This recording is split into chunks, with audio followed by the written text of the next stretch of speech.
তেহরানের কাছে মোসাদের ড্রোন কারখানা গুড়িয়ে দিয়েছে ইরান। ইরানের নিরাপত্তা বাহিনী তেহরানের উপকণ্ঠে একটি তিনতলা বাড়িতে অভিযান চালিয়ে ইসরায়েলের বৈদেশিক গোয়েন্দা সংস্থা মোসাদ পরিচালিত একটি গোপন ড্রোন ও বিস্ফোরক তৈরির কারখানার খোঁজ পেয়েছে।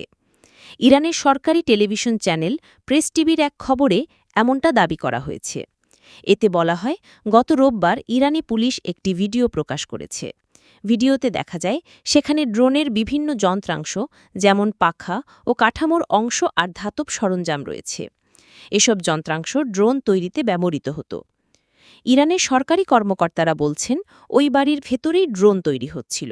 সেখানে যন্ত্রাংশ তৈরির সরঞ্জামও জব্দ করা হয়েছে। প্রতিবেদনে বলা হয়, ড্রোন কারখানার সন্ধান পাওয়ার সঙ্গে ইসরায়েলের আগের একটি স্বীকারোক্তি মিলে যায়।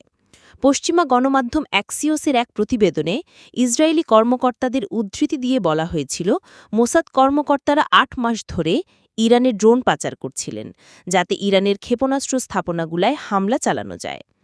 যুক্তরাজ্যের দ্য গার্ডিয়ান সংবাদপত্রের এক প্রতিবেদনে বলা হয়েছিল, ইরানের বিমান প্রতিরক্ষা ঘাঁটির আশেপাশে মোসাদ এজেন্টরা অবস্থান করছিলেন, যেন সমন্বিতভাবে নাশকতা ও ড্রোন হামলা চালানো যায়। এই অভিযানে পাওয়া এসব প্রমাণ ইঙ্গিত দিচ্ছে, ইসরায়েল ও গাজার চলমান যুদ্ধের মধ্যেই মোসাদ ইরানের মাটিতে সক্রিয়ভাবে কাজ চালিয়ে যাচ্ছিল। একই দিন গত রোববার তেহরানের রাস্তায় নাটকীয় কায়দায় একটি ট্রাক ধাওয়া করার দৃশ্য ক্যামেরায় ধরা পড়ে। একজন ইরানি গোয়েন্দা কর্মকর্তা একটি ট্রাকের পেছনে ছুটে যাচ্ছিলেন। সন্দেহ করা হচ্ছে, ওই ট্রাকে উন্নত মানের ইসরায়েলি ড্রোন বহন করা হচ্ছিল। সুনির্দিষ্ট লক্ষ্যে পরপর 2টি গুলি চালিয়ে ওই ইরানি গোয়েন্দা কর্মকর্তা ট্রাকটি থামান। ওই গাড়িতে অত্যাধুনিক ড্রোনের মজুদ পাওয়া যায়। এর আগে ওই দিনে ইরানি গোয়েন্দারা ওই ড্রোন তৈরির গোপন কারখানা ধ্বংস